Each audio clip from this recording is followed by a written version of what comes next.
Muito bem, meus queridos, nós estamos aqui na nossa terceira mensagem dessa série.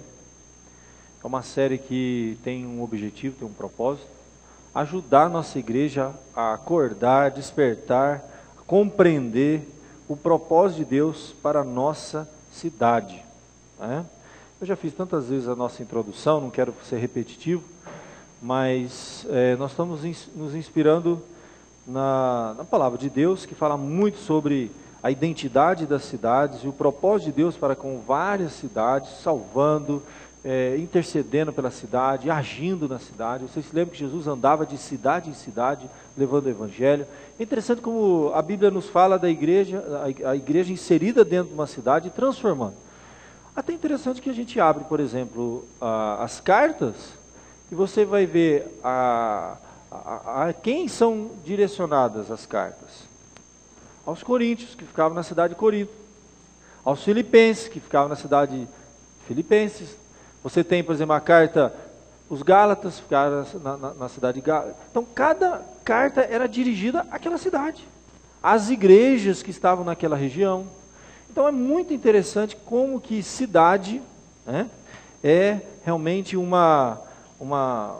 existe uma unidade, existe um propósito de Deus para com um grupo que vive em uma determinada cidade.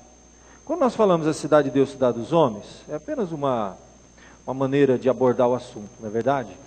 Aqui nós estamos inspirados num livro de Agostinho, A Cidade de Deus, em que ele fala dessas duas cidades. Dois amores fazem duas cidades.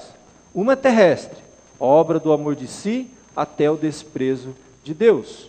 E a outra é celeste, obra do amor de Deus até o desprezo de si. Agostinho de Hipona tem um livro que ele usa essa figura das cidades para nos falar da cidade dos homens, aqueles que estão distantes de Deus, mas precisam conhecer o Evangelho, e a cidade de Deus é, na verdade, identificando aquelas pessoas que já foram alcançadas. Elas não são melhores que esses aqui. É bom a gente sempre lembrar isso, né? Porque parece que nós somos os santos, os justos, os melhores, e os perdidos, os maus estão lá fora. A gente tem que tomar cuidado com isso, evidentemente. Aqueles que já foram alcançados são instrumentos de Deus para transformar a cidade. Deus. Neemias 1:5. Neemias é um livro do Antigo Testamento, viu, gente? Está lá no começo da Bíblia. Capítulo 1, verso 5 em diante. Diz assim a palavra de Deus: Ó Senhor Deus do céu. É basicamente a sua oração, né, irmãos? Ó Senhor Deus do céu, Deus grande e temível, que guardas o pacto e usas de misericórdia para com aqueles que te amam e guardam os seus mandamentos. Estejam atentos os teus ouvidos e abertos os teus olhos, para ouvires a oração do teu servo que eu hoje faço perante ti, dia e noite, pelos filhos de Israel, teus servos, confessando os seus pecados, os pecados dos filhos de Israel, que temos cometido contra ti. Sim, eu e a casa de meu pai pecamos. Na verdade, temos procedido perversamente contra ti, e não temos guardado os mandamentos, nem os estatutos, nem os juízos que ordenaste ao teu servo Moisés. Lembra-te, pois, da palavra que ordenaste ao teu servo Moisés, dizendo: se vós transgredirdes, eu vos espalharei por entre os povos. Mas se vos converterdes a mim, e guardardes os meus mandamentos, e os cumprirdes, ainda que os vossos rejeitados estejam na extremidade do céu, de lá os ajuntarei, e os trarei para o lugar que tenho escolhido, para ali fazer habitar o meu nome. Então os teus servos e o teu povo, que resgataste, com o teu grande poder, com a tua mão poderosa, ó Senhor, que estejam atentos os teus ouvidos à oração do teu servo, e à oração dos teus servos que se deleitam em temer o teu nome. E faze prosperar hoje o teu servo, e dá-lhe graça perante este homem. Era eu então copeiro do rei. Vamos orar, meus irmãos? Ó Pai bendito, graças te damos mais essa noite na tua casa, pela meditação da tua palavra, que ela traga, Senhor, lições preciosas para a nossa vida, e, ó Deus, nos fazendo compreender, Senhor, o que o Senhor quer de cada um de nós, como pessoas, como igreja. Usa-nos, ó Pai, tenha misericórdia, somos pecadores, vasos de barro, Senhor. Todo o tesouro, toda a glória, Senhor, realmente é ter o Senhor na nossa vida e toda a glória é dada ao seu nome. Usa-nos, ó Pai, usa a mensagem dessa noite, usa este vaso de barro, e que toda honra e glória seja sempre, sempre, tão somente dada ao teu nome. Com perdão dos nossos pecados, em nome de Jesus que oramos. Amém. Gente, no domingo passado nós falamos um pouquinho sobre esse contexto de Neemias, e como eu falei de intercessão, eu falei, eu não tenho texto melhor. Ele intercedendo pela cidade, depois indo lá e fazendo diferença naquela cidade.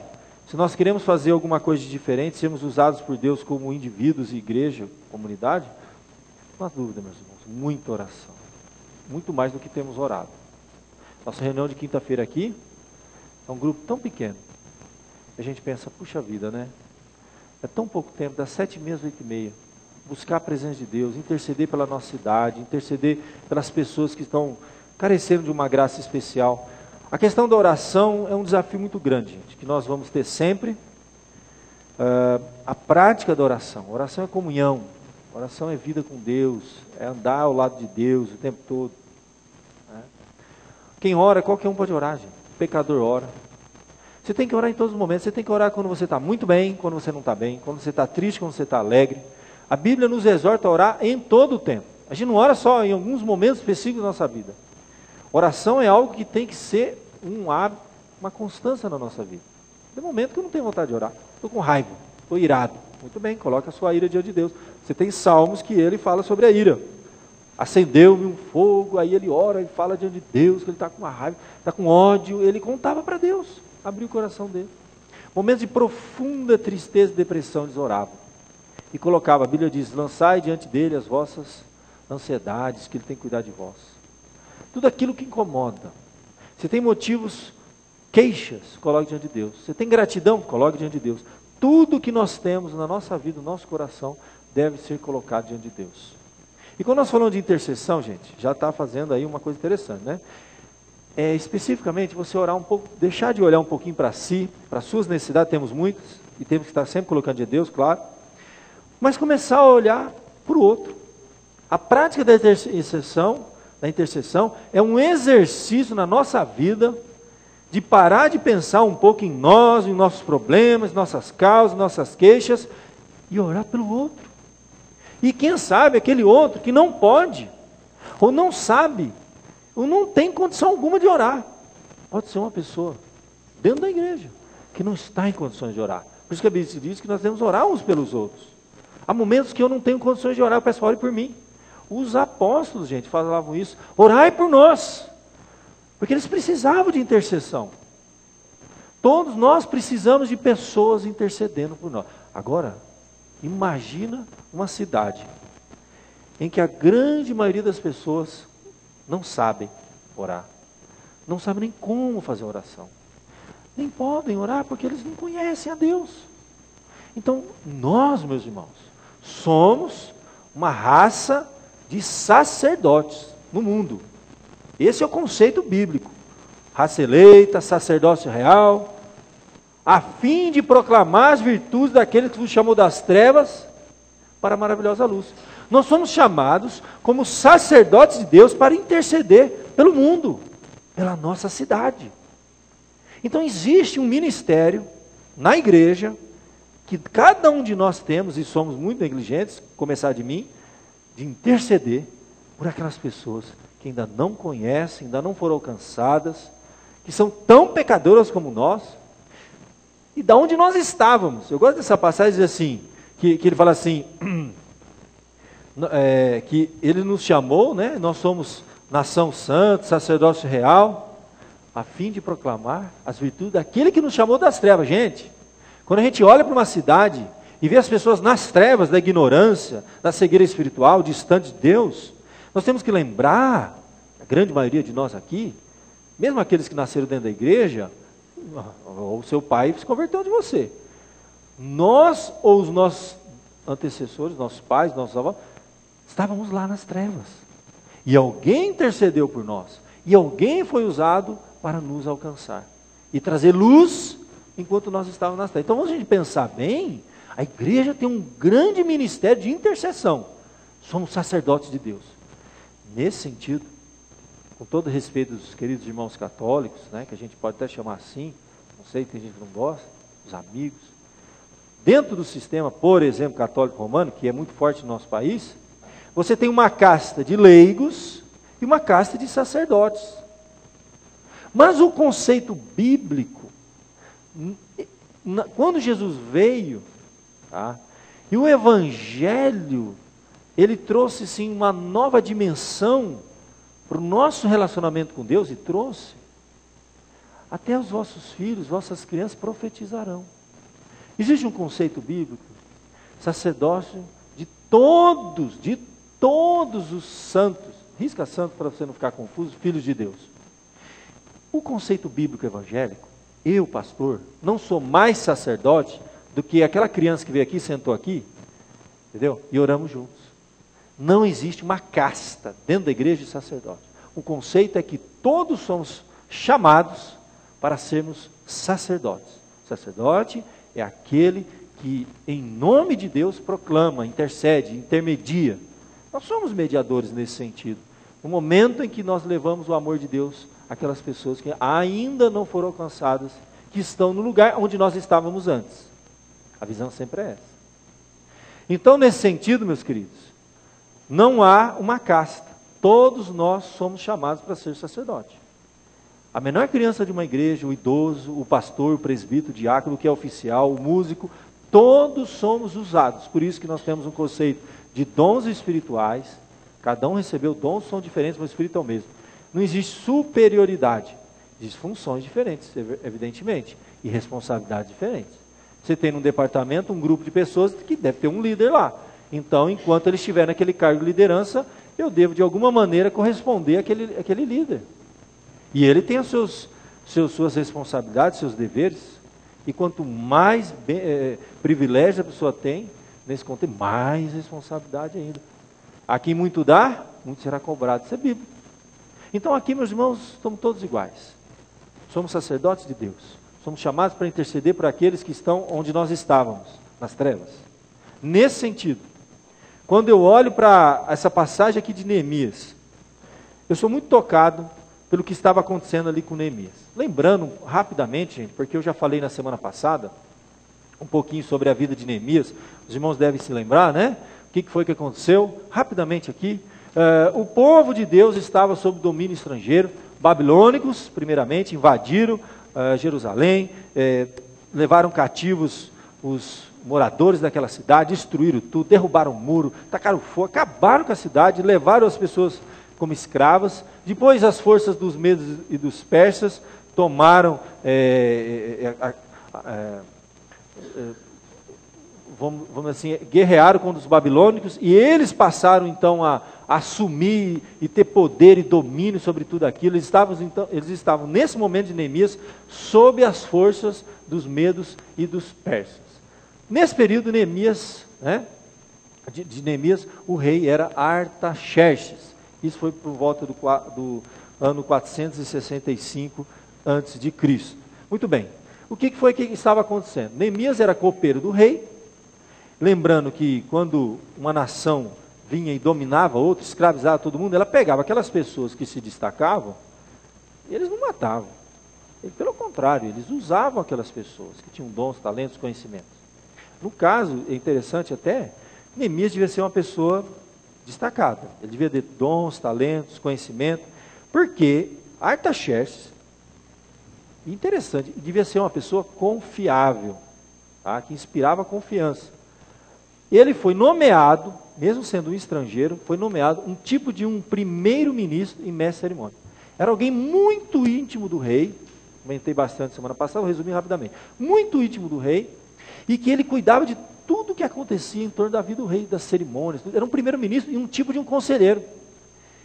Era aquele que cuidava desde o alimento, que aquele, isso que é o, diz aqui, né, que ele era, nesse momento, ele era o copeiro do rei. O copeiro naquela época, não era alguém ficar só cuidando de copo, não. Da copa, da vida do rei, tudo, ele cuidava de tudo que acontecia em torno da vida daquele rei.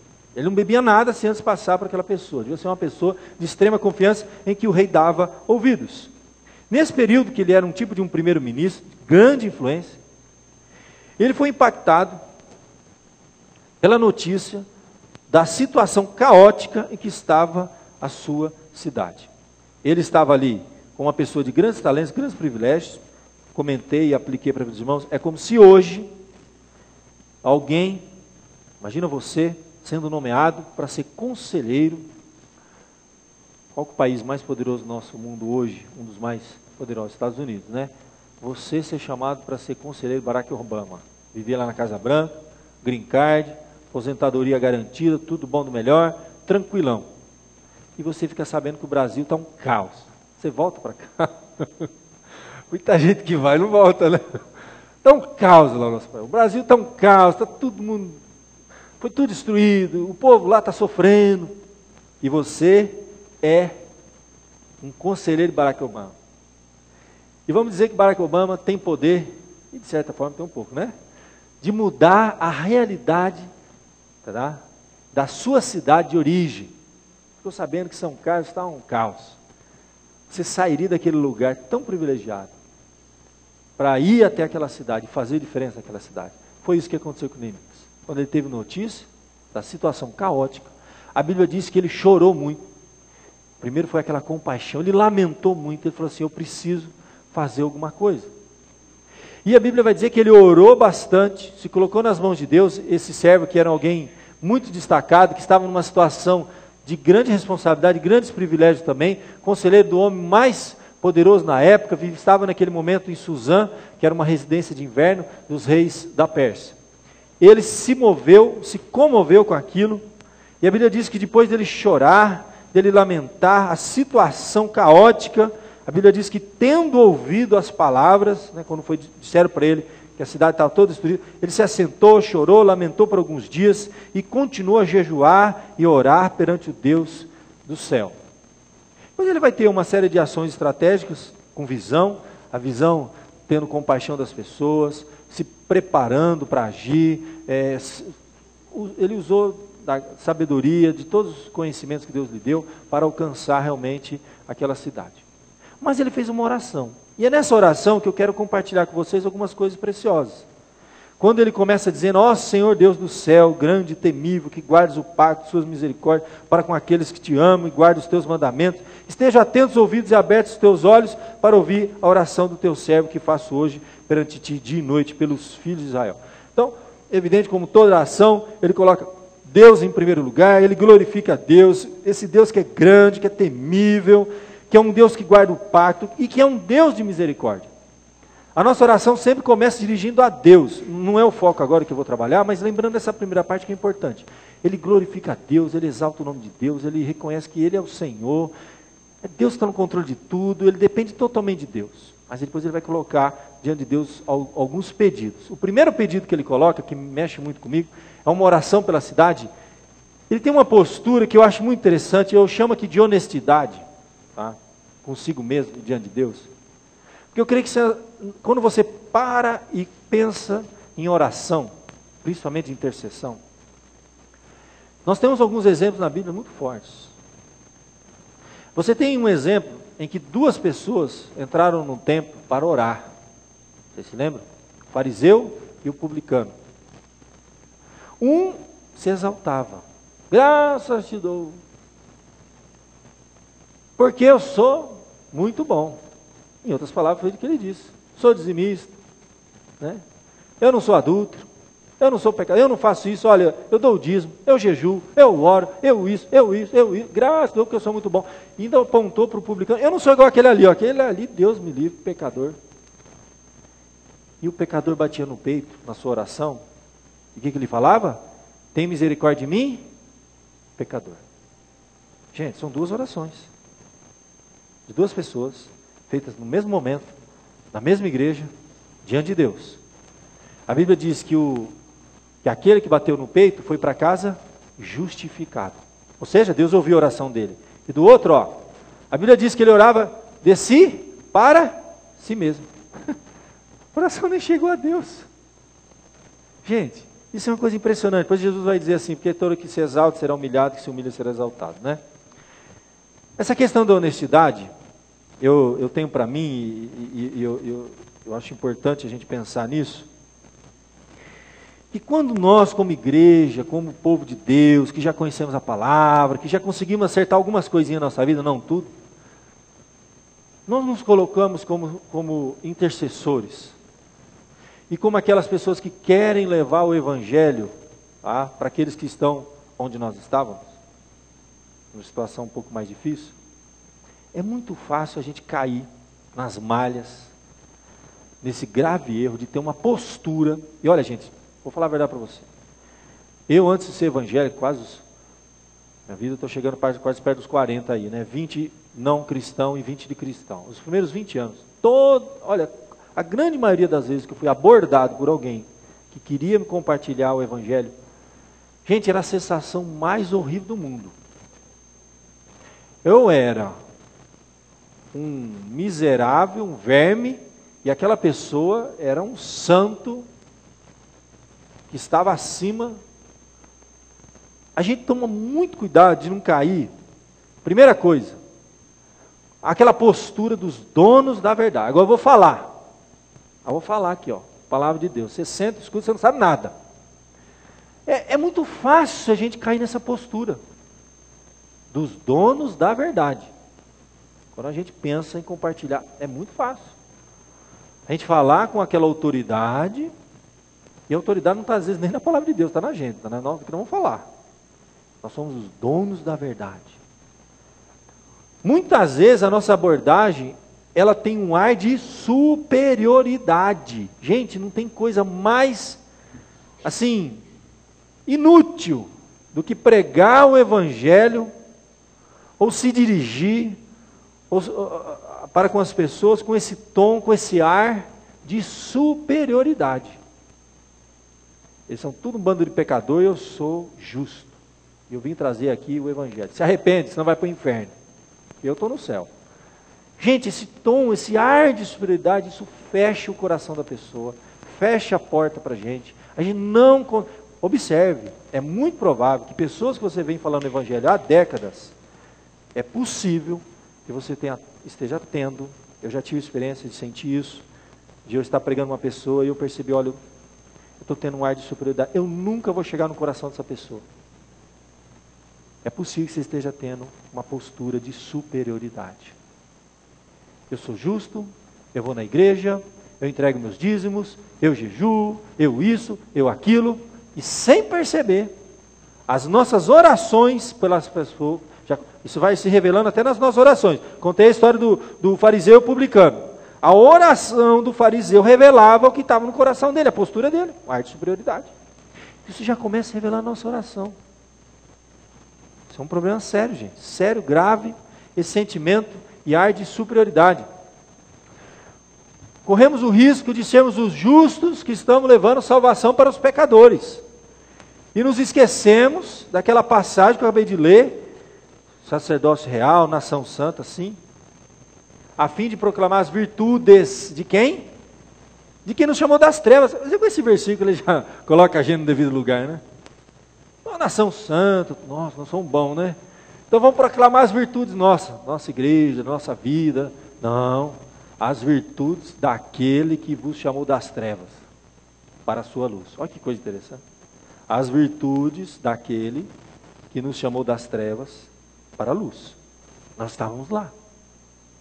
E um exercício que me faz bem é quando eu me aproximo de uma pessoa para falar do Evangelho, eu vou orar por ele, para não correr o risco de sermos os bons que estamos levando ajuda para os maus, lembrando que bom só há um que é Deus, todos nós somos pecadores.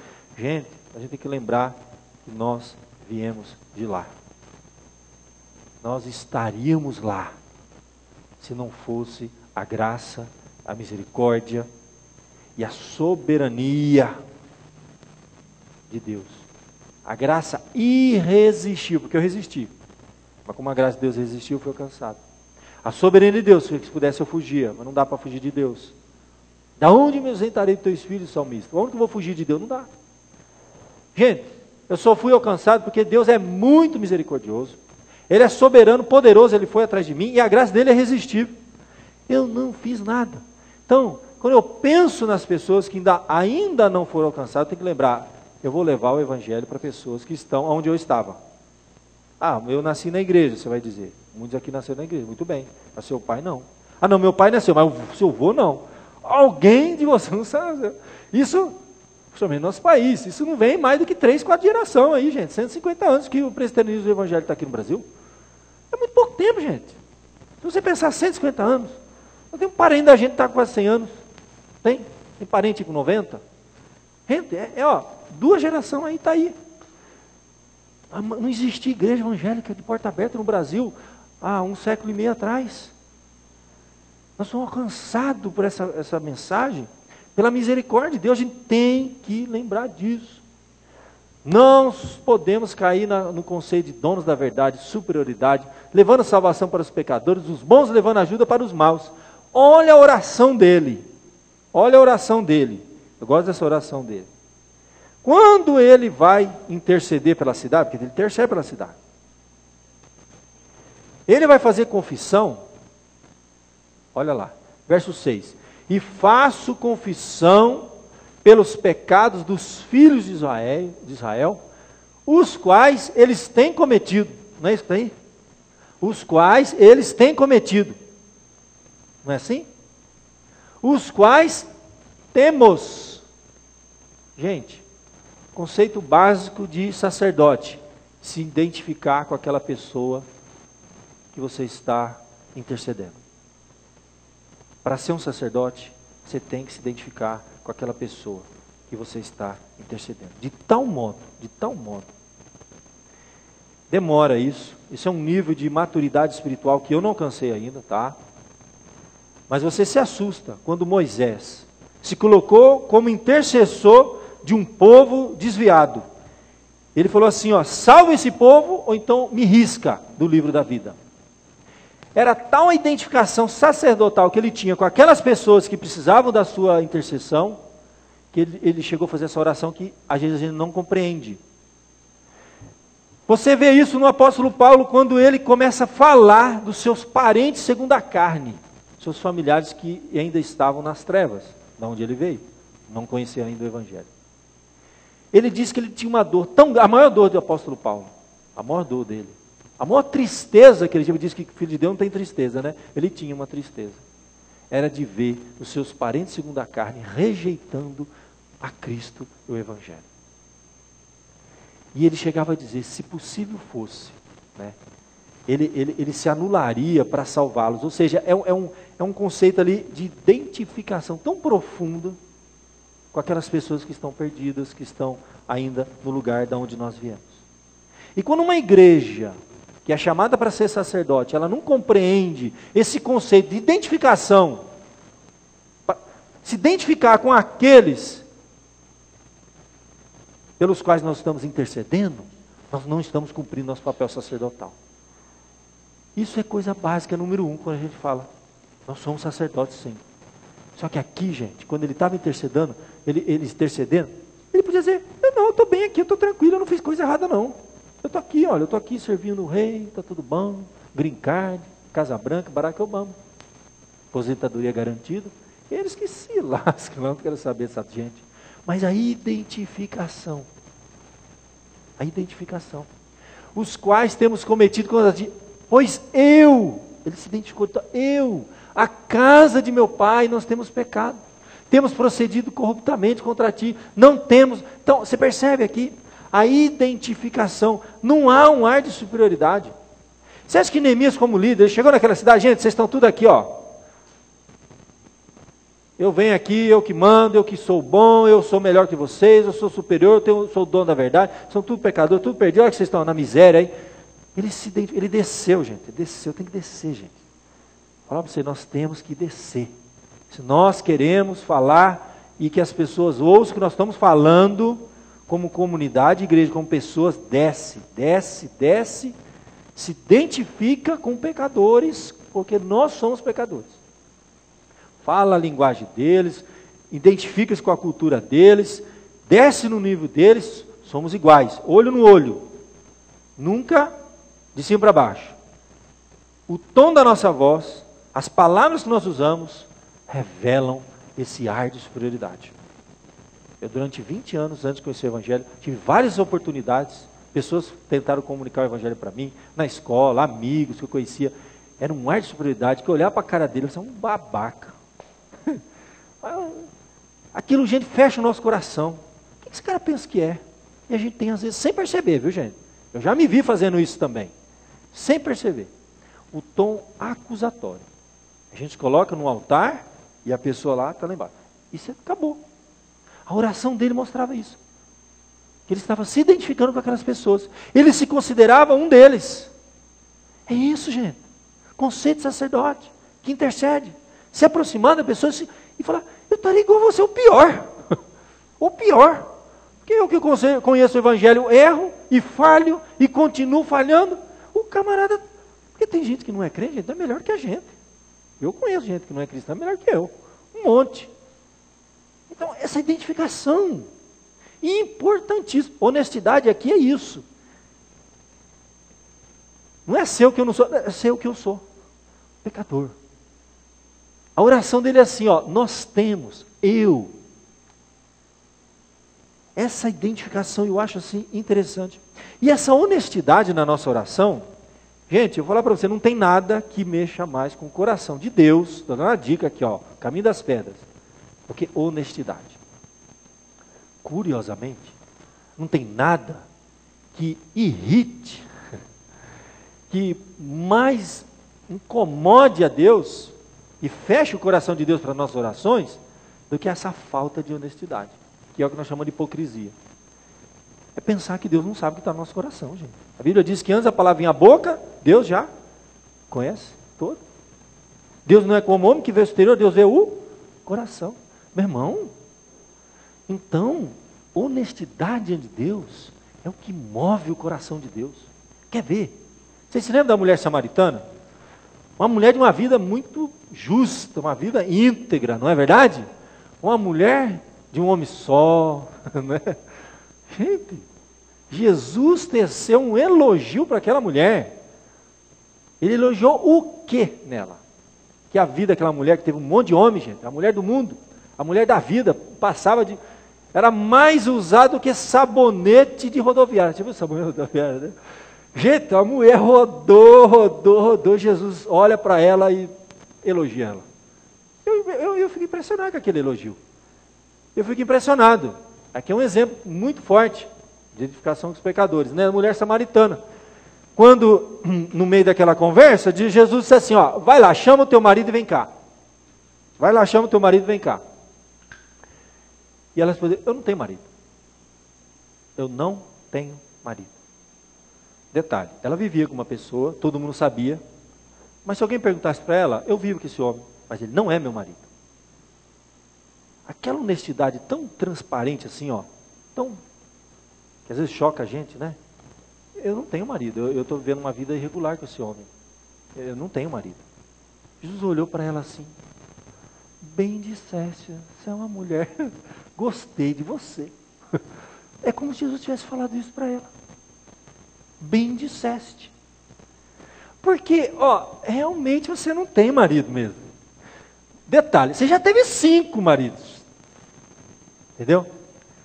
Mas esse com que você está vivendo, não é teu marido. Você é uma mulher verdadeira, honesta, gostei de você. Você já pensou Jesus falar para uma mulher dessa, que já passou na mão de 5, e agora vive com o cara que não é marido dela? Eu não sei se ela juntou com esse cara, não sei o que rolou, entendeu? Mas, gente, honestidade. Isso mexe. Aquela outra passagem conhecida, que eu já até citei para você, daqueles 2 homens orando. Né? O fariseu e o publicano. Fariseu, homem justo, dizimista. Né? Tal. Tá lá, ó. Fariseu em pé, orava de si para si mesmo. Deus não ouve essa oração, né? Detalhe. Bate no teto e volta. Ó Deus, graça te dou, porque não sou como os demais homens, roubador, injusto, adúltero, nem ainda como esse publicano, jejuo 2 vezes por semana, dou o dízimo de tudo quanto ganho. O publicano estando... Gente, o cara me põe no chinelo. Olha o que ele fala ali, ó. Jejuo 2 vezes por semana. Quem aqui jejua 2 vezes por semana? Diz para mim, quem que jejua? Você jejuou uma vez esse ano? Esses últimos 5? 2 vezes por semana o cara jejuava, rapaz. Ele dava o dízimo de tudo, né? Entrava assim, R$10, ele tirava 1. 5, ele tirava 50 centavos. Era minucioso. E aí ele ainda dizia, e não só com esse publicano. Esse é o problema, de que quando a pessoa que se acha justa, sabe o que acontece? Isso que é o problema. Sabe qual que é a única coisa que me faz eu me sentir justo? É quando o meu parâmetro de justiça é horizontal. Sempre vai ter gente pior do que eu, por incrível que pareça, viu, gente? De vez em quando sempre vai ter alguém pior do que eu. E sempre vai ter gente melhor do que eu. E quando eu uso o parâmetro horizontal, eu posso me sentir justo até. Ué. Pô, o cara jejua 2 vezes, deve ter uns lá que jejuava uma vez só. Ele era 2, era melhor. Quando a gente pega o nosso parâmetro de justiça, a nossa régua, que está horizontal assim, e deixa ela vertical, filho, cabo, já era. Porque o parâmetro de justiça é Deus. Tá? Quem usou a régua da maneira correta foi aquele outro lá, ó. Publicano, estando de pé, longe, nem ousava levantar os olhos ao céu, batia no peito dizendo, ó Deus, ser propício a mim, pecador. Ele usou a régua vertical, não horizontal. Horizontal é fácil, né? Você vê uma pessoa pior do que eu estou muito bem. Esse é o problema. Uma pessoa que se acha justa, ela acaba não sendo honesta consigo mesmo, nem com Deus. Porque ela está usando uma régua, um parâmetro horizontal. E óbvio que ele vai escolher sempre um parâmetro de comparação, alguém pior do que ele. Então ele olhava para o publicano e falava assim, eu não sou como esse cara aí não, ó. Eu sou bom, Deus, me aceita aí porque eu sou bom. É o que estava acontecendo, gente. Se você continuar lendo o texto, a Bíblia diz que o publicano foi justificado. Deus ouviu a oração dele e não ouviu do outro. Nós estamos falando de oração. Então eu creio que Deus ouviu a oração aqui de Neemias. Eu creio que o coração de Jesus, ele foi tocado pela atitude daquela mulher. Assim como a oração desse publicano foi ouvida por Deus, porque houve honestidade. Eu vou contar para vocês um negócio aqui. Hoje, aconteceu uma coisa muito curiosa. Eu estava saindo lá do cemitério, e a gente para o carro naquelas vaguinhas assim, né? Bem na entrada ali, né? Aí veio um morador de rua lá, um morador da praça, né? Não é da rua, da praça. Eu falei, pronto. O cara não olhou o carro nem um pouco, porque eu estava lá de noite, estava vendo. O cara estava no meio da praça, né? Eu falei, ele vai vir dizer aqui que olhou o carro. A gente já fica pensando que ele vai falar, né? Você já sabe, né? O cara vai chegar, né? Então ele vai chegar aquela cara. Então eu pedi isso, coisa. É a história da rodoviária, que precisa ir para não sei aonde. Sempre tem uma história, não é verdade? Tem a história da rodoviária. Tem o cara que precisa levar leite para os filhos de casa, aquele bafo de pinga que você sente assim, uns 5 metros, o cara falando assim, você que eu preciso comprar, você tem 50 centavos aí, eu preciso comprar leite para meu filho, rapaz, aquele bafo de pinga que não acaba mais. Eu já imaginei tudo que ele vai pedir. Olhou, vai falar que olhou o carro, né? Porque ele não estava olhando o carro. Rapaz, ele chegou aquele cabeludão, uma barbona, deu aquele sorriso desdentado, assim, simpático para mim, velho. Eu fiquei olhando para a cara dele. Falei, vai, conta a história, vai. Rapaz, sabe o que ele me falou? Você não acredita. Ele falou assim, você tem uma moeda para um vagabundo? Foi, ele falou isso para mim. Rapaz, eu olhei para a cara dele. Falei, por causa da tua honestidade, eu vou te dar. Eu dei, rapaz, 50 centavos para ele, rapaz. Eu não dou moeda para essa gente. E ele, a cara de pau assim, sabe? Olhou para mim, aquele sorriso simpático, desdeitado, e falou assim, você tem uma moeda para um vagabundo? Rapaz, como um cara desse, honesto, sem brincadeira. Falei, ó, por causa da tua honestidade, eu vou te dar a moeda, velho. Era minha, eu passava o dia na praça bebendo ali, eu não queria saber de nada, não queria trabalhar. Então, eu estou pensando aqui comigo, se eu, um pobre miserável pecador, fui movido pela petição daquele simpático desdentado que falou assim, tem uma moeda para um vagabundo? Rapaz, aquilo ali mexeu comigo. Ganhou o dia, né? O que Deus mais quer da gente, quando a gente vai e pensa em uma igreja que quer realmente fazer diferença na cidade, gente. Ai, gente, tem que descer um nível. Sabe, tem que descer um nível. Nosso discurso tem que mudar. Nós somos os bons, os justos, né? Os santos, que vamos levar salvação para os perdidos, pecadores miseráveis que estão nas trevas. tem que mudar esse discurso, já começar da oração. Vamos interceder e falar, Senhor, tenha misericórdia de nós. Porque nós todos somos aqui pecadores, estamos numa cidade com muitos problemas. Nós também somos causa de muitos dos problemas, tá? E uma identificação, como sacerdotes que vamos interceder por pessoas, vamos se identificar com elas, vamos nos colocar no nível delas, honestidade em Deus. Deus ouve a nossa oração. Ele começou dizendo, Senhor, nós temos pecado. Eu sou um pecador, estou intercedendo por aquela cidade. Então a primeira coisa que me chama a atenção nas nossas orações pela cidade, honestidade. Se aplica em tudo na nossa vida, não é só de intercessão pela cidade. Segunda coisa, a nossa oração pela cidade, além de ser com honestidade, se identificando realmente, falando honestidade, não é porque a gente está, nós estamos aqui, nós vamos descer o nível até errado, eu falo isso, porque nós estamos aqui porque nós não estamos sendo honestos. Se nós somos honestos, nós vamos ficar aqui mesmo, porque é a realidade, não tem diferença nenhuma. Eu olhei para aquele camarada e falei, que diferença tem entre eu e ele? Entendeu? Não tem nenhuma. É um pecador, como eu, podia estar no lugar dele. Essa identificação. Segunda coisa, generosidade. Esse conceito de generosidade é bem interessante. Principalmente quando a gente pensa em igreja. Olha a oração dele, diz assim, estejam, pois, atentos teus ouvidos, teus olhos abertos para acudires à oração do teu servo, que hoje faço a tua presença, dia e noite, pelos filhos de Israel, teus servos. Por que eu destaquei isso aqui com generosidade? Que, gente, olha, eu vou ser sincero com vocês, até eu já olhei e falei, é verdade. Às vezes, querendo fazer alguma coisa diferente na vida de uma pessoa, individualmente falando também, mas especialmente comunitariamente, como uma igreja dentro de uma cidade. Quando a gente tem um projeto, quando a gente tem uma coisa que a gente quer fazer, a gente não observa que sem perceber, muitas vezes, nós estamos orando mais pelo nosso sucesso pessoal, tá? Pelo nosso sucesso pessoal, vocês vão entender isso aqui, do que pelo bem das pessoas.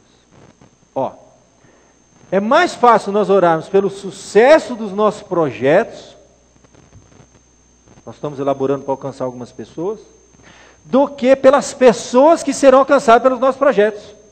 Gente, a diferença é enorme.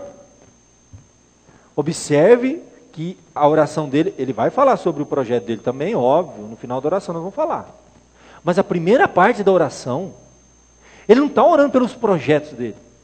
O que está em primeiro lugar, não é o sucesso pessoal de Neemias, tá?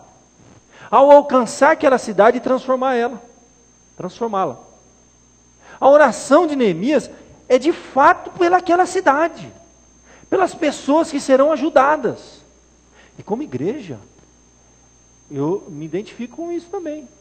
Por várias vezes eu me vi orando mais pelo sucesso dos nossos projetos, que iriam alcançar certas pessoas, do que pelas pessoas que seriam alcançadas pelos nossos projetos.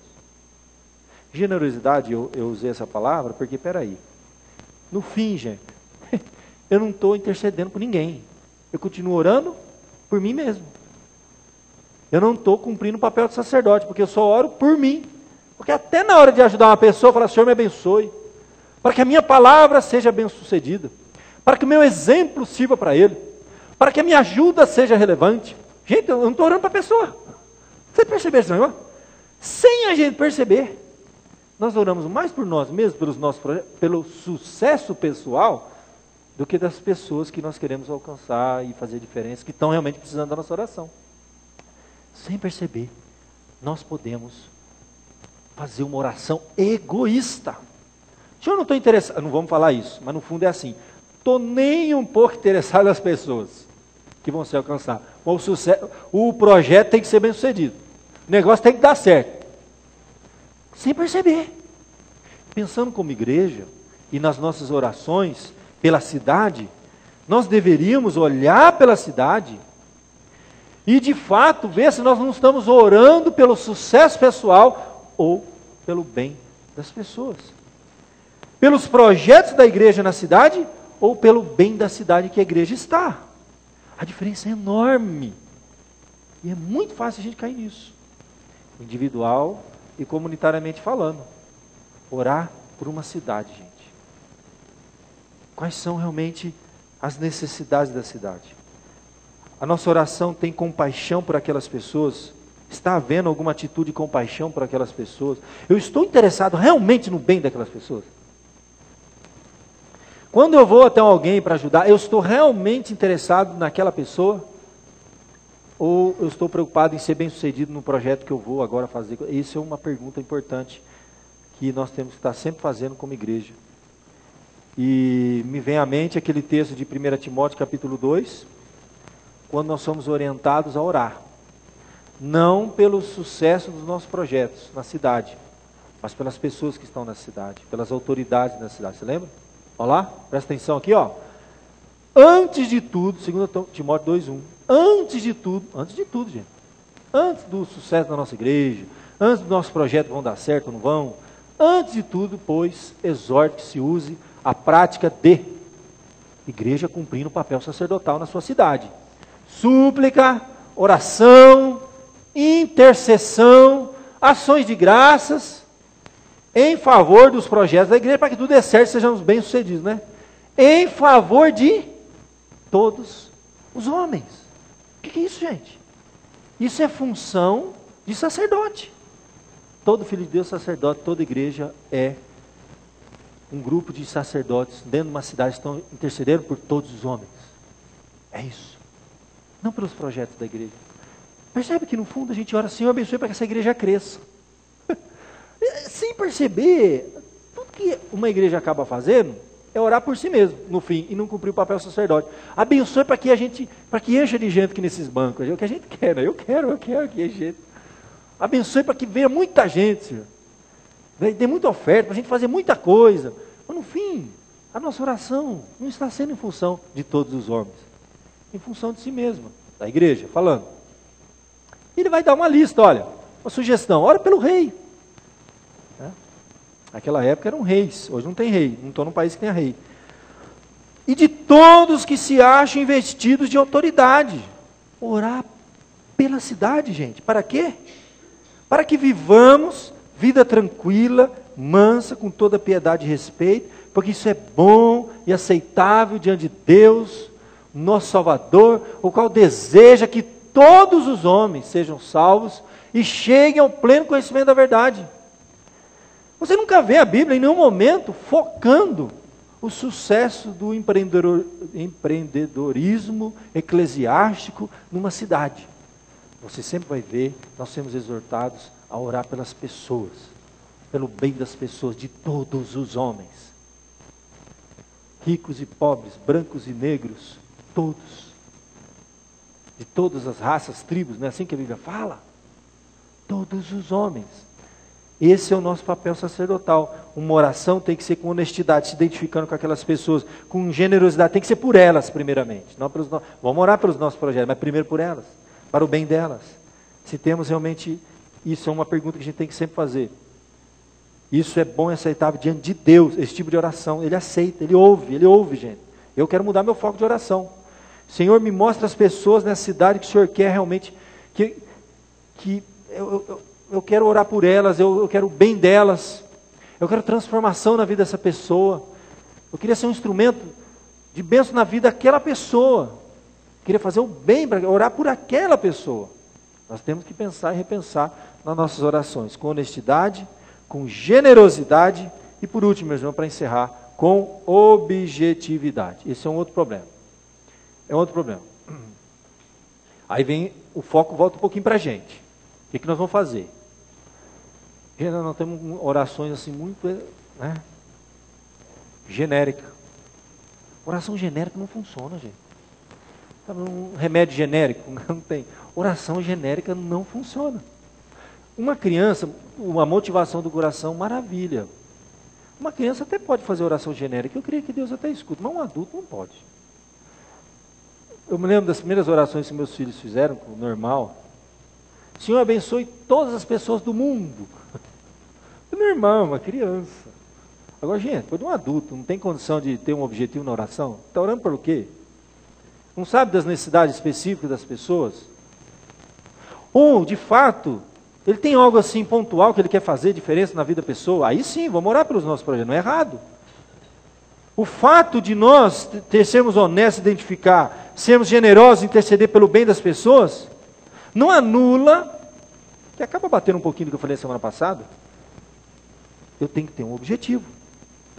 O que eu vou falar agora para vocês é uma ação intencional, não uma ação genérica da igreja. Tem igreja que tem ação genérica, ela não sabe o que quer fazer. O que a nossa igreja precisa Vila Alpes, aonde nós queremos chegar daqui 5 anos? O que nós queremos fazer daqui 5 anos como igreja, de diferença nessa cidade, daqui 10 anos? Nós não temos objetivo nem na nossa vida pessoal. Se perguntar para alguém hoje, onde você quer estar daqui 5 anos? Tenho certeza que a maioria de nós aqui não saberia responder. Aonde você quer estar daqui 5 anos? O que você quer estar fazendo daqui a 5 anos? Infelizmente nós não temos objetivo, gente. É a causa de muitas vezes muitos de nós, andarmos em círculo. Por que não chega em lugar nenhum? Porque não sabe onde quer chegar. Todo vento é favorável para quem não sabe onde quer chegar, ué. Ele não vai para lugar nenhum. Infelizmente, isso é uma característica do brasileiro. E eu sou brasileiro, tenho que me identificar com isso. Vamos lá, quando chegar lá a gente dá um jeito. Nós somos do improviso, gente. Tá? E é muito fácil uma igreja ser conduzida de maneira improvisada. Eu me cobro como pastor, eu não quero. Eu estou sempre tentando ir para frente, lança 5 anos para frente, 5 anos para frente, no mínimo, né? As outras culturas, gente, você pegar, é que a gente não quer comparar a cultura, né? É diferente, o povo brasileiro é criativo, o povo brasileiro é um povo, né? Acolhedor, criativo, alegre, ele não planeja nada, que pior que, você pergunta, mas como que vai ser? Não, chegar na hora vai dar tudo certo, Deus abençoa, não é assim? Não, e o pior é que dá certo, viu? Porque Deus é bom, viu? Mas a gente não pode levar as coisas assim, gente. Não pode, nem na nossa vida pessoal, gente. Você tem que saber onde você vai estar daqui 5 anos. Você tem que ter um objetivo, um plano de ação estratégico para a sua vida, em todos os aspectos, gente. Eu me admirei um dia, que eu vi um pastor já de uma certa idade, correndo numa esteira. Ele contou isso numa palestra depois para a gente. E perguntaram para ele essa pergunta, e ele falou, estou correndo na esteira, porque eu quero estar muito bem, daqui tantos anos, para viver uma boa aposentadoria com a minha esposa. Ele estava planejando a aposentadoria dele, ele queria estar bem de saúde, para viajar, passear, e amar, e viver muito bem com a esposa dele. Eu falei, esse é o cara. Eu vi uma vez uma palestra ele dando isso aí. E ele já estava planejando assim que ele, sabe, até na nossa vida conjugal a gente não tem plano. O que você quer estar fazendo com a sua esposa daqui 5 anos? Não sei. Então, filho, tudo pode acontecer. Profissionalmente, onde você quer estar daqui 5 anos? Vocês alunos, o que você quer fazer daqui 5 anos? Você quer estar onde? Que faculdade? Já tem que estar pensando, planejando a vida. Tudo na vida é assim, gente. E o brasileiro, quando chegar lá não vão ver o que vão fazer. Eu achei interessante isso. Gente, Neemias se identificou com aquele povo, Neemias orou por aquele povo, mas Neemias tinha um plano. Ele não deixou de colocar o plano nas mãos de Deus. Olha só, está muito claro aqui, nesse finalzinho da oração, depois ele glorificar a Deus, depois ele se identificar com as pessoas, depois ele interceder generosamente pelas pessoas, aí ele tinha um plano, ele tinha um projeto.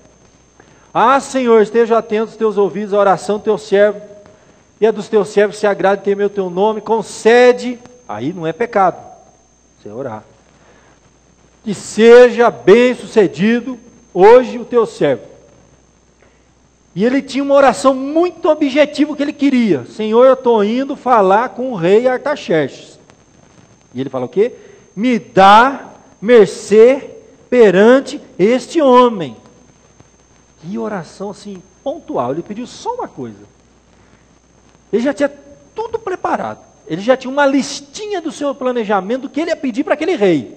Mas ele pediu uma coisa para Deus. Senhor, que eu ache graça diante daquele rei. É isso que significa dar-lhe mercê perante este homem, né? Ele está pedindo para que ele realmente ache graça diante daquele rei. Que aquele rei olhe para ele e ouça o pedido dele. E atenda a causa dele. Então, uma oração com objetivo, gente. Agora ele tinha um plano, né? Ele podia chegar lá, aqui eu acho graça diante desse homem. Aí Deus fala assim para ele, mas aí, o que você vai pedir para ele? Então, na hora eu vou ver. Na hora eu vou ver. Se Neemias fosse brasileiro, na hora eu vou ver. Mas não. Eu contei para vocês semana passada, que desde o dia que ele recebeu a notícia do caos da cidade, e começou a interceder por aquela cidade, enquanto ele intercedia, o que ele fazia nas horas vagas? Quem se lembra? Ele sentava no laptop dele, ele ia lá no Google, e ele pesquisava. O que ele podia fazer por aquela cidade, quais eram as necessidades daquela cidade, o que estava lá dando, um muro, então eu preciso do que para reconstruir o muro, e ele anotava na cadernetinha dele. Aí depois ele viu, o portão foi destruído também, ele precisava construir uma casa para ele morar lá, ele planejou tudo, e está tudo prontinho, contabilizado, pôs no bolso a listinha dele, e pediu uma coisa para Deus: Senhor, eu só peço uma coisa, que eu ache mercê diante daquele homem, e ponto final. Oração objetiva. Porque se ele achasse mercê, aí ele abria a listinha dele. Se ele não achasse mercê, ele não abria a listinha dele. Ele estava planejando. Então, gente, eu fui pensando e aplicando para a vida da nossa igreja. Uma igreja que deseja transformar uma cidade, é uma igreja que precisa ter e agir com intencionalidade. Até na oração. É um problema, é uma discussão ridícula, mas existe. Se nós devemos agir com intencionalidade ou não, isso ainda se discute, né? Por incrível que pareça. Quando se fala de missão urbana, de fazer diferença numa cidade. Será que, especificamente, Senhor, eu estou orando porque eu vou lá, eu queria, pela graça de Deus, fazer assim, assim, assim, assim. Tem um objetivo claro mesmo. Gente, a soberania de Deus não anula a gente. O que você quer fazer da sua vida aqui 5 anos, gente? Coloque em oração diante de Deus. E como igreja, a igreja tem que ter um plano, um projeto. O que nós vamos fazer nos próximos 5 anos? Eu sou brasileiro. A minha tendência, na hora nós vamos ver. É a minha tendência. Eu luto contra isso. É um problema. Orar pelo bem das pessoas e pela cidade não significa que nós não devemos ter um planejamento, projetos e orar por eles. Foi isso que Neemias fez. Se identificou com as pessoas. Primeira coisa. Ar de superioridade. Corta esse negócio aí. Você é igualzinho aquela pessoa, você só está aqui porque Deus é bom. Chega junto, de igual para igual. Ore pela pessoa antes, depois pelo planejamento para alcançar essa pessoa. Isso é o que você deveria fazer na sua vida pessoal. Se você tem alguém na sua vida pessoal e você quer fazer diferença na vida dessa pessoa, se identifique com ela. Olho no olho. Ore por ela de fato. E tem um plano para chegar lá. Não é errado. Vou fazer um bolo. Vou pensar agora de uma maneira muito prática, que simples para a senhora. Dão de casa. Vou fazer um bolo. Eu vou orar a Deus. Primeiro por aquela pessoa que eu vou levar esse bolo. Um exemplo aqui, né? Orar por aquela pessoa. Depois eu vou pegar esse bolo e eu vou lá. E eu vou orar para que Deus me dê a palavra. Aí é certo. E que eu seja bem sucedido nas minhas intenções. Do que está no meu coração. Uma maneira de você chegar a uma pessoa. Estou falando uma coisa muito simples, individual, você, seu vizinho. Aí você vai lá com o bolo, você orou por aquela pessoa, você não vai ter um ar de superioridade, você vai se identificar com ela, você vai ver as necessidades daquela pessoa, e no final você vai pedir para fazer uma oração por ela. Posso orar pela senhora que está passando por essa dificuldade, pelo seu filho, pela sua família? Acabou, gente. Você se identificou com a pessoa, você intercedeu pela pessoa, e por fim você tinha um plano, uma maneira, uma estratégia de agir, e agiu, de acordo com a vontade de Deus. Conclusão. Vamos fechar isso aqui, gente? Precisamos aprender a nos identificarmos. A nos identificar, fica melhor, com as pessoas da nossa cidade. E fugir daquela postura, somos os donos da verdade. Somos os justos levando salvação aos perdidos. Basta nós sermos honestos, meus irmãos. Basta realmente ser honesto consigo mesmo. Acabou, não precisa mais do que isso. para se identificar com os demais pecadores da nossa cidade. Isso deve se refletir até nas orações. Oração, estou falando de oração. Orar pelo sucesso pessoal ou pelo bem das pessoas? Outra pergunta que a gente tem que fazer. Nós temos orado pelo sucesso pessoal ou pelo bem das pessoas? A igreja também precisa ter projetos, planejamento estratégico. Orar por eles e ter uma ação intencional em benefício da nossa cidade. Mais uma vez nós vamos encerrar essa mensagem orando. Orando por aquelas pessoas que estão próximas de nós. Orando para que Deus nos dê e tire de nós esse ar de superioridade. Se você quer ser ouvido, você não quer, continua assim. Então você vai falar, não vai entrar pelo ouvido, sai pelo outro. Se você quer ser ouvido por alguém, desce, filho.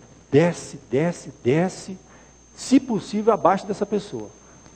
Seja honesto consigo mesmo. Você é um pecador como ela.